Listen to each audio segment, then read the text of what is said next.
the previous video, we learnt the Introduction on Income Tax Act. The link is given in the description box. In this video, we are going to learn about the definitions of Income Tax Act 1961. Here we go. Definitions of Income Tax Act. If you want to understand what exactly Income Tax Act, you should know the definitions which have been using in an Income Tax Act 1961. Such important definitions are: first one is assessee. Assessee is a person who is liable to pay tax to the government. The tax includes income tax, interest on income tax, cess, penalty if any. The assessee are classified into three important types. First one is original assessee, representative assessee, and assessee in default. Then who is original assessee? Is a person who is the owner or the proprietor of the business. For example, if Mr. Vinayak is running oil industries where he is an assessee, that to be a original assessee. Then who is representative assessee? Whenever original assessee is unable to present due to unhealthy condition or any other circumstances, then any member of his family will be acting as an assessee. That person is called as representative assessee. For example, if Vinayak is unable to present before income tax authority, the notice is issued, then his father or brother will be acting as an assessee. Such person is called as representative assessee.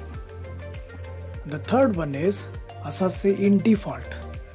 Whenever the assessee is unable to follow the rules and regulations of Income Tax Act 1961, such person is called as assessee in default. Assessee in default will attract penalties and imprisonment in some other cases. The next important definition is person. The definition of assessee is closely linked with the definition of person. The person includes individual, HAF, AOP, POI, RTPCL judicial person and company. The next important definition is previous year and assessment year. Previous year means the year in which the income is earned by an assessee is called as previous year. Assessment year is the year in which the payment is made by an assessee. That year is called as assessment year.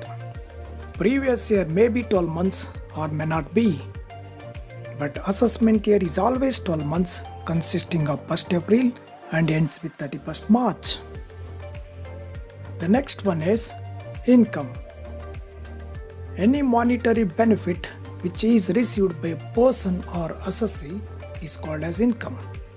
Income includes profit, gains, salaries, house property income, employee benefits, other incomes and capital gain, etc. And now, next important definition is gross total income. The aggregation of 5 heads of income is called as GTI. The 5 heads of income includes salary, house property income, capital gain, business or profession, and other sources. And the next one is total income. The aggregation of 5 heads of income is called as GTI, as I told you before. If you deduction under section 80C to 80U, that income is called as total income. And assessee is liable to pay tax based on his total income. And the last and final one is casual income.